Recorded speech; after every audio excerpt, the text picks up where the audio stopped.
Okay, magandang morning, boss. Ito yung Lancer Mitsubishi. Ngayon, dahil wala yung ICM mo, i-check muna natin itong pulsar sender tsaka itong ignition coil. Tingnan natin sa dalawa kung ano may problema. Tapos ano ba yung ICM dito sa bag, diba? Ito. Okay, ito. Diba dito yan? Okay. Pagdadiagnose muna natin sila kung ano makikita natin trouble, yun ang papalitan. Palibitan lagi naman ako nagdadiagnose, nakikita natin lagi isa lang naman ang problema. Kung may dalawa, bihira. Kaya magiging dalawang problema nito kung may nangialam. Kalimitan, isa lang talaga to. Okay. Ito yung ICM ba? Bakit? May kumalaw na nito, ano ba? Bakit nakabalok to itong mga yung pinaka base plate ng heatsink ng ICM, oh. Nakanganga. Okay. Tingnan ko nga kung madali sa loob. Ay puta, ay paano yung binaklas to? Bakit? Boss, yung tagilid tayo dito, may napansin ako sa ICM mo. Ako sa tingin ko isa lang ang trouble mo dito, Kung ano man ang maging resulta nito sa pag-diagnose natin, kung magagawan ko ng parang ano man. Okay, tingnan natin lahat. Diagnose muna natin.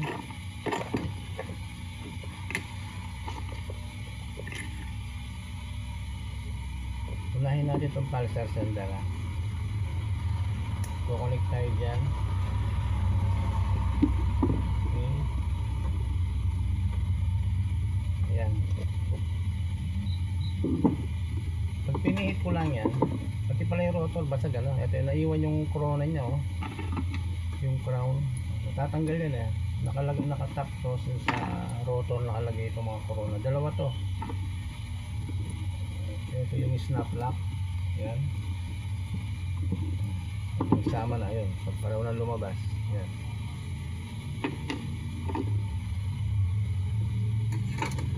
Tingnan muna natin to. Pag pinihit ko yan, may mag-i-spark dito. Layo na pala. Yan, dito lang. I-spark siya dyan. Bali hinahabol ko lang minuto rito hanggang 4 minutes lang, dahil para hindi ako mahirapang mag-upload sa messenger. Dito tingin, pipihit ko lang to para try natin. Ayun, meron 1, 3, 4, 2. 1, 3, 4, 2. Okay, walang problema itong pulsar sender mo. Yan, gumagana siya. Lumalagitik, diba?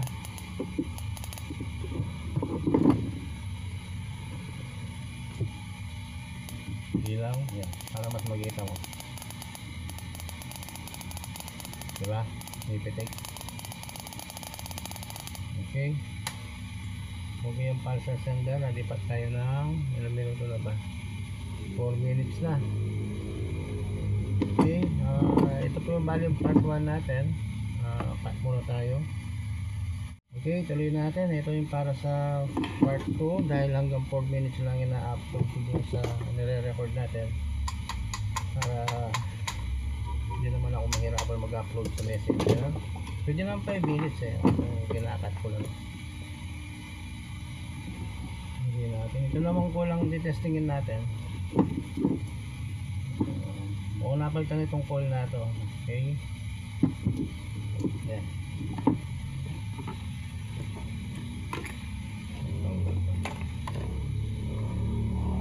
Okay, yan. Maharap na ba? Kitang-kita na ba dyan? Okay, yan, mas maganda gano'n para kitang-kita yung yun. Okay, ngayon lagay natin ng Nalagay tayo yan. Dahil mag-i-spark po yan, magkikipagkita dito sa may kulay black. Yung black na yan. Yan. Tatawid po yung spark yan. Ano?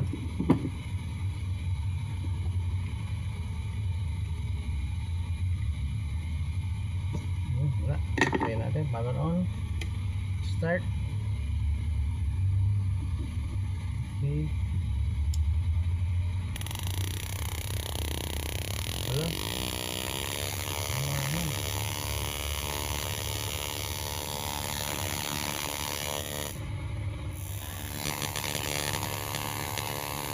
Bakit ito natin.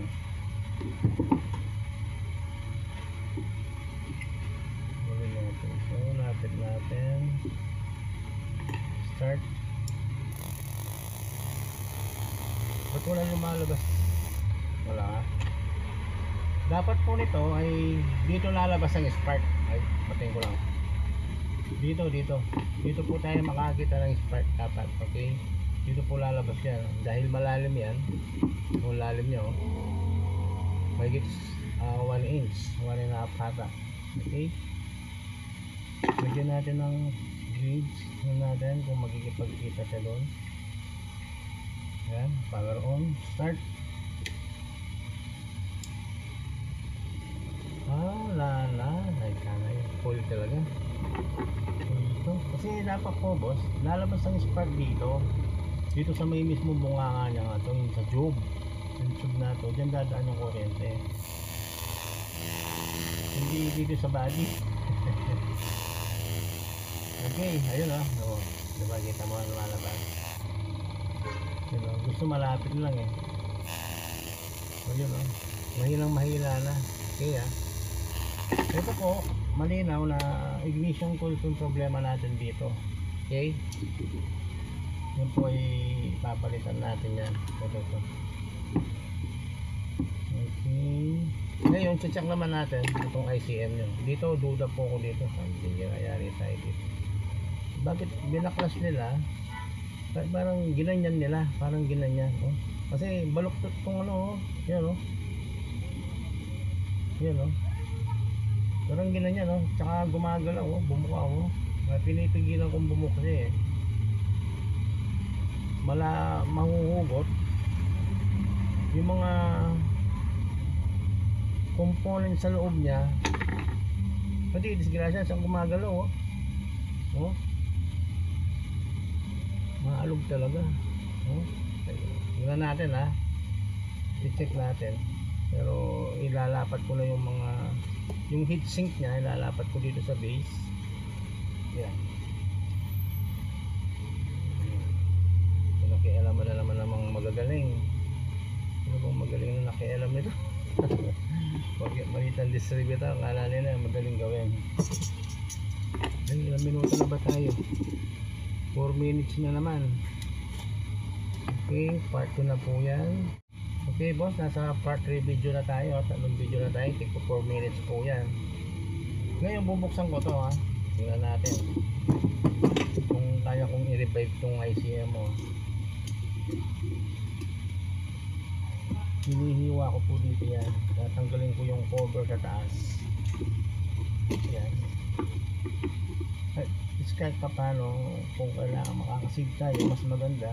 Kung hindi na po kubra to, ma-obliga tayo, papalitan din natin. Ang trouble na piyesang gagamitin ay, trouble na nakita natin ay isang ICM at isang ignition coil. Hindi mo, dalawang adali mong piyesa. Ako, tingin ko nadisgrasya lang. Hindi po basta mababasta dapat yung mga po.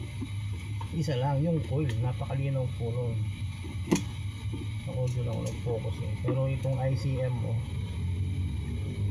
nadamay lang mga magagaling. Punta nila sinalaw talaga. Gago sila. Wala na boss kinalkal talaga malamang patid-patid na tayo dito. Ginalaw talaga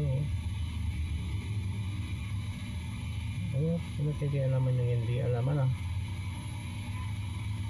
diba sana kung may ari ang gumalaw okay na sa kanya naman hirap yung nagmamagaling na hindi naman alam.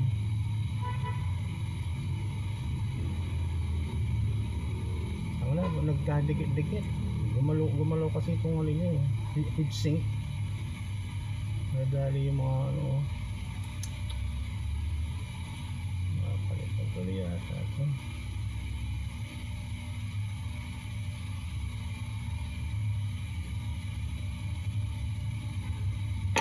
Try natin ha, gagana.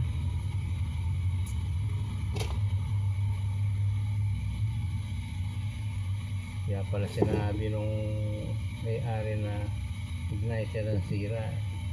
Alam na alam yun kasi ginalaw eh. Sinabi sa may-ari igniter ang sira. Pero sa nakikita ko, ignition coil.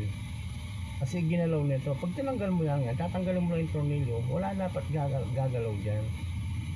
Walang madi-disconnect na connection tulad nito.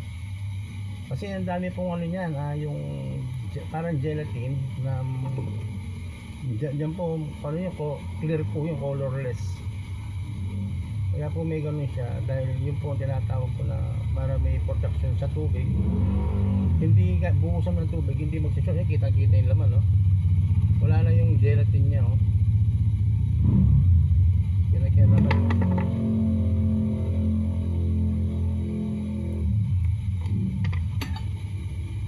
Gusto naman ko konti na ang gastos ng customer, mapapalaki pa. Tapos kung pabibilhan pa sila ng buo, tapos bibili nga sila yung nabili nila, wow, mali din, sabihin hindi active, may problema, kawawa naman ng customer.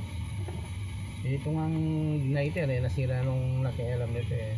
Hindi naman ko kaman, yung sino kaman, wala naman akong binabanggit ng pangalan. Huwag mo pakialaman pag hindi nyo alam. Ito try ko lang dahil nakita ko nag short circuit siya. Ano natin kung hindi naka-affect sa system nga to, yeah? Okay, tira, power on. Kapag dito, itinudge ko dito, yan, yan, yan ha, nasa aalaman nyo. Yung isang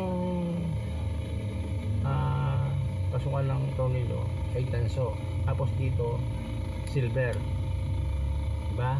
Pagmamasdan nyo, silver ay silver at tanso. Dito tayo sa may tanso dahil nandito po yung zero ground nya. Okay, touch natin at dito po magbubuga yan. Yan, okay. Wala na talaga, yari na, hindi na gagana. Okay, wala kang makon. Ayun, nagkaroon pa tuloy. Saka lang, sa chance pa ata. Wala, saka lang. Ayun, ayun. May nagdulos ko. Okay, so yan, muling nabuhay po yan.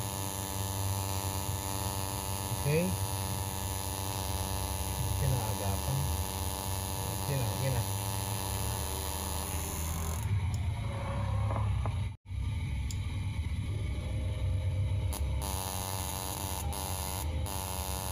Yan boss, at least nakita mo napagana natin siya. Pero sa ngayon, tignan muna natin kung paano yung condition niya, kung gumagana o nag-trip siya.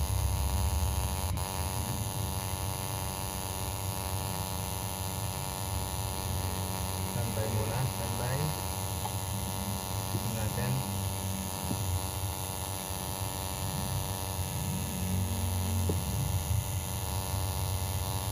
Okay, na-activate natin. Bali pang ilang video na ba ito? Apat na ba? Okay.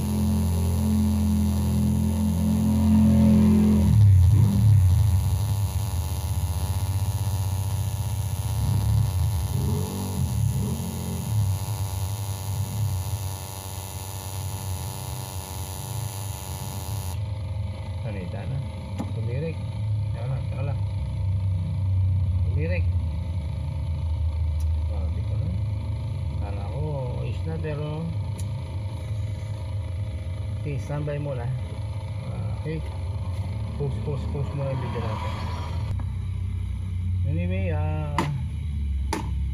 kasi yung pangalan ni Boss Munoz, nakalimutan ko. Try natin na i-reactivate ko siya, boss, ha? Kasi nag-shutdown siya eh.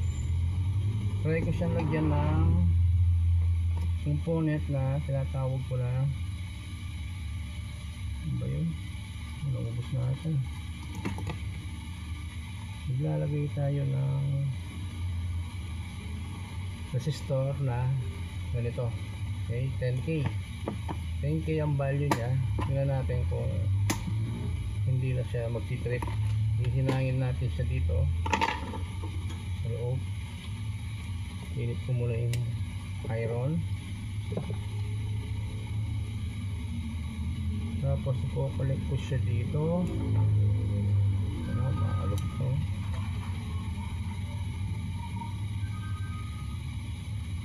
Igulo ko muna siya. Hindi magalaw.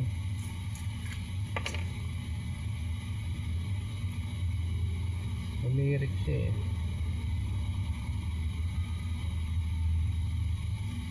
Kaya pala sabi mo nung nag-usap tayo, sira yung igniter. Alam pala niyang sira ang igniter dahil nasira niya. Pero napakalinaw na trouble nito ay ignition coil po.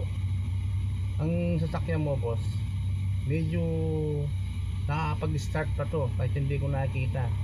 Kasi meron pa siyang bumubugang kuryente yung coil mo. Pero hindi na niya, kulang na sa hatak. Kung hindi ako nagkakamali ha. Nakikita ko naman sa pyesa mo eh, yung coil. Active pa yung coil, kulang lang sa pwersa o low resistance na talaga yun, yung pyesa mo. Tapos itong igniter nito, yung ICM mo, ito kahit anong tingin ko dito normal dati ito eh. Hindi siya, wala siyang problema, nagdamay lang. Nangialam na ano kung mekaniko man yan, electrical yun, nagdamay lang ito. Ngayon subukan natin maglagay ng component para may balik natin yung ilang minuto na ba ito.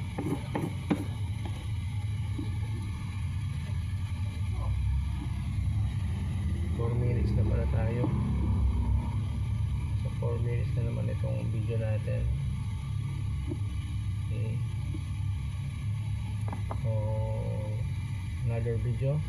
Ayan, tuloy na naman natin yung video natin. Lahat po ng mga video na ino-off ko ayun ay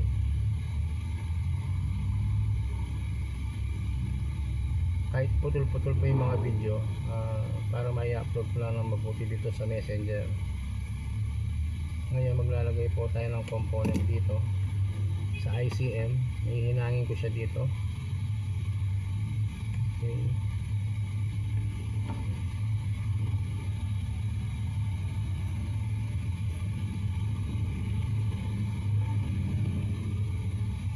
Lalakasin ko lang yung resistance niya.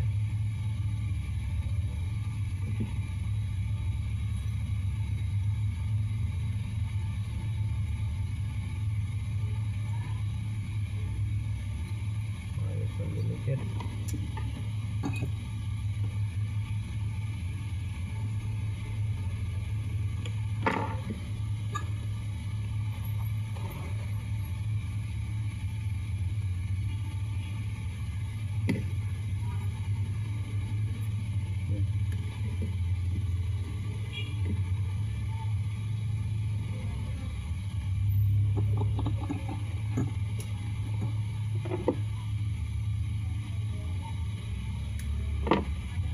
Ito yung hihinangin natin sa loob. Tignan natin kung alam ko kaya na ito eh. Naglagay na ako before ng ganito eh. Humina yung resistensya niya eh sa shutdown. Yan, hinangin natin dito sa kabila. Yan na. Kita ba? Nakahilang na doon sa part ng ibaba niya. Dito naman tayo sa taas.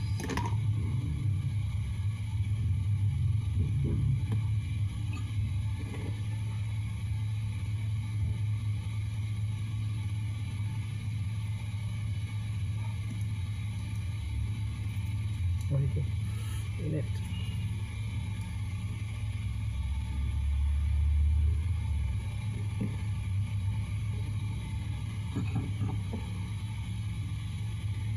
Okay. Yun. Nahinang na natin siya. Collected na. Yun. Okay. Ayan. Yun. Nakikita ba? Okay. Kumana na. Tignan natin. Paganahin natin muli. Ilang minuto na naman ba yan? Nasa 3 minutes na naman. Dali. Tulad ng dati, dito para mag-e-export siya na. Connect natin. Open na open yan.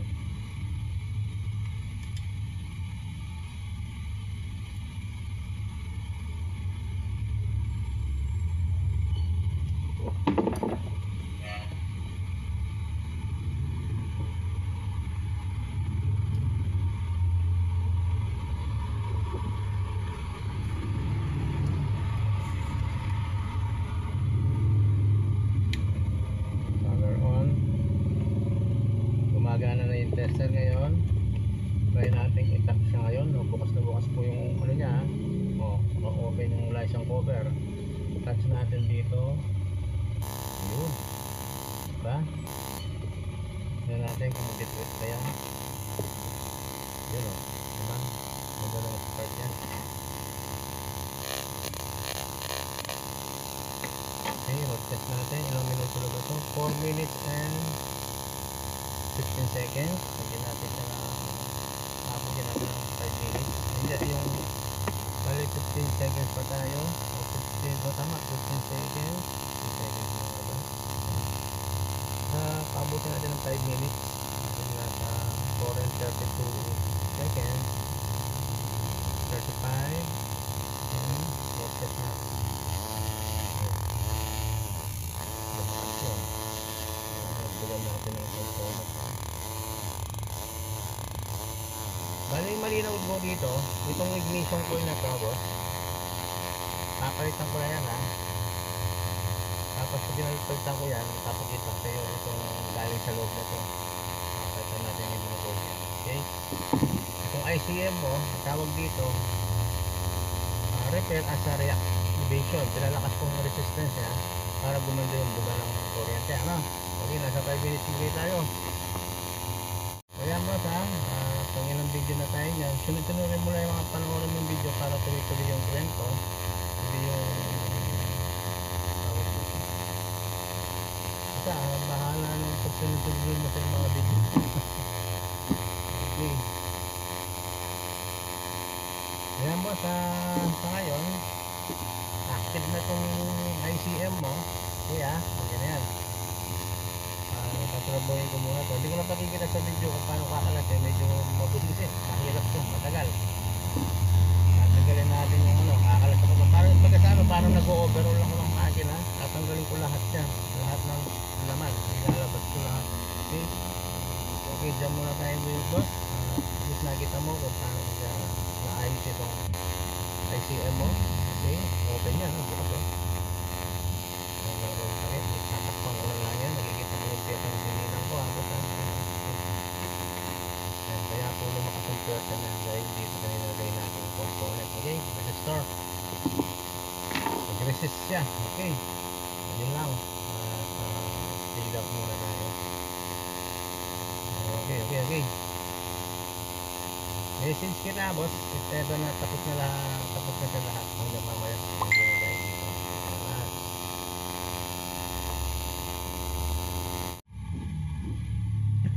Basta lako ko na yung dating patagalin ko na yung dating coil mo.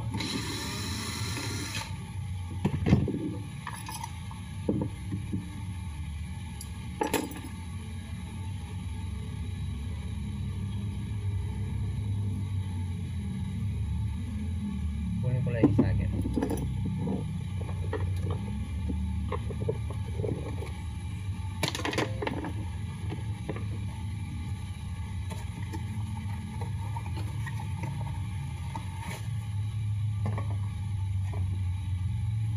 Mitsubishi Motors.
Shifting.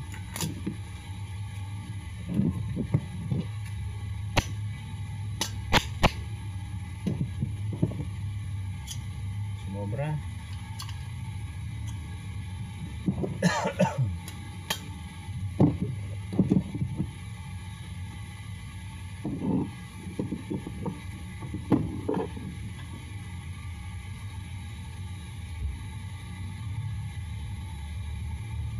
Magkastong din ang ikot ng ano.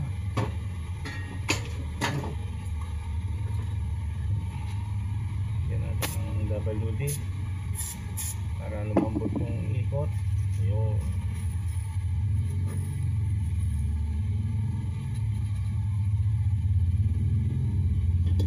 Ganda ng ikot ng plate mo. Buuin na natin.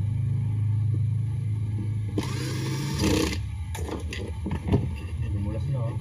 Ang lumalaban yan.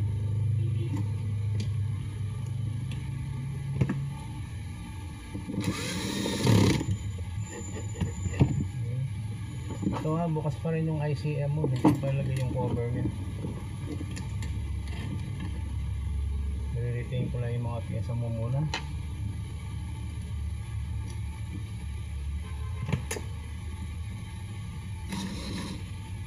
Minutes na naman.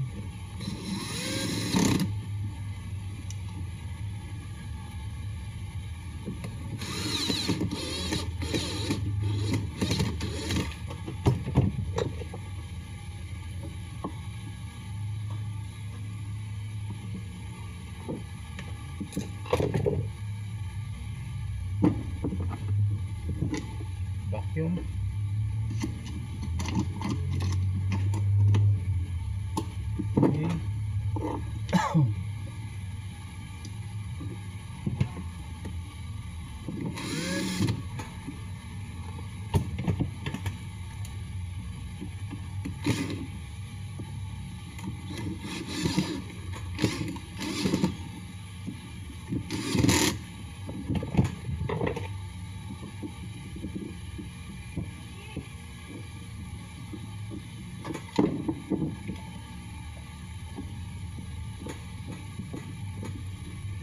Sabi niya.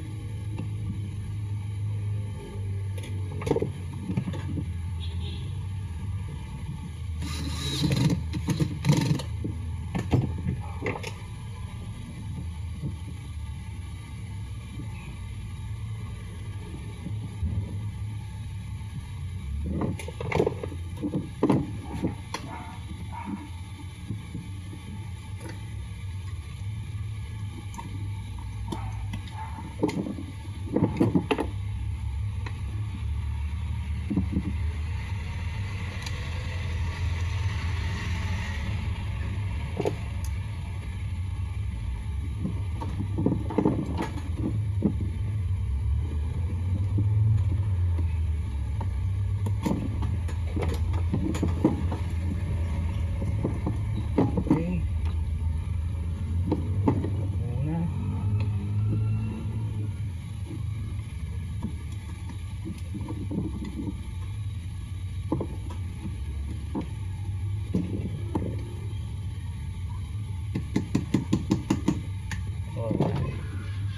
5 minutes for.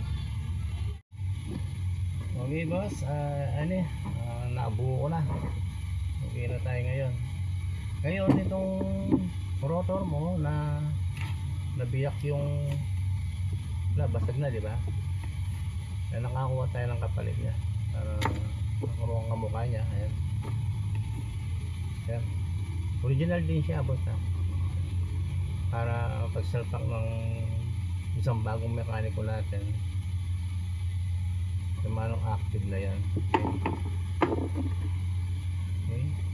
Boss, sinara ko na yung ulo niya. Ito. Dinikit ko na para hindi na nakatawag na naka-open. Total active na rin siya, di ba? Tara na natin yung inner cap and then yung rotor na bago. Okay. Yan. Ngayon, maganda kung subukan natin.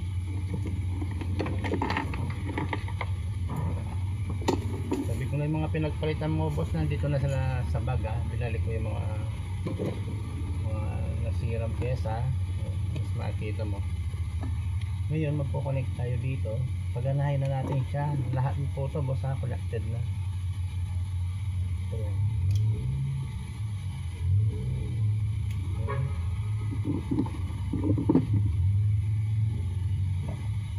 next, para sa zero ground natin, dito ko lang lalagay.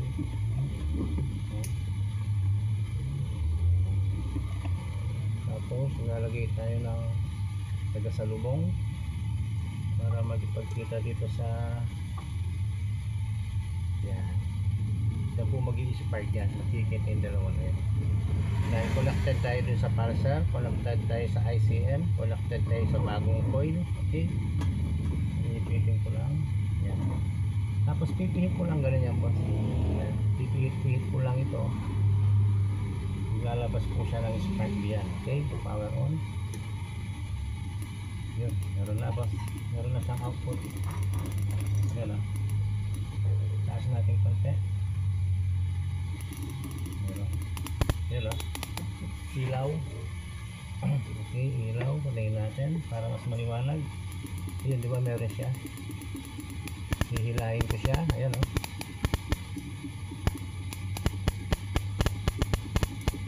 Diba? Meron na. Ayan. Habang pinipihit ko po yan. Ayan. Kahit na malumanag, nadidinig mo naman yung pitik, di ba? Plus nakikita nyo umiikot ko. Kada pihit po yan 1, 3, 4, 2. Pihit madulas 1, 3, 4, 2. 1, 3, 4, 2. Ayan boss, muli na tayo. Ang lakas ng tulog niya, di ba? Malutong. Okay, alis boss, nasolve natin ang problema mo. Then pag-usapan natin yung presyo. Pagdating mo lang dito, gusto mong message na lang muna tayo. Ayun lang boss, at maraming salamat sa tiwala mo. Okay, sana natin pag-usapan yung nireactivate kong ICM mo, kung ano magandang diskarte doon. Kasi dahil ginalaw nga yun, hindi rin ako makakatiyak doon pa katagal ang ibibigay na servisyo sa yun noon. Maganda akong tuloy-tuloy kasi kalimitan ng mga reactivate ko, yung mga customer na tutuwa naman. Kaya nabagin ko na kasi meron talaga maagang bumitaw. Yung mga dati, pero kung 100 kayo, yung mga nabalik na gano'n, wala man 10 sa mga nireactivate ko. Kalimitan ongoing sa daan. Okay. Okay boss, ganun lang muna. Salamat.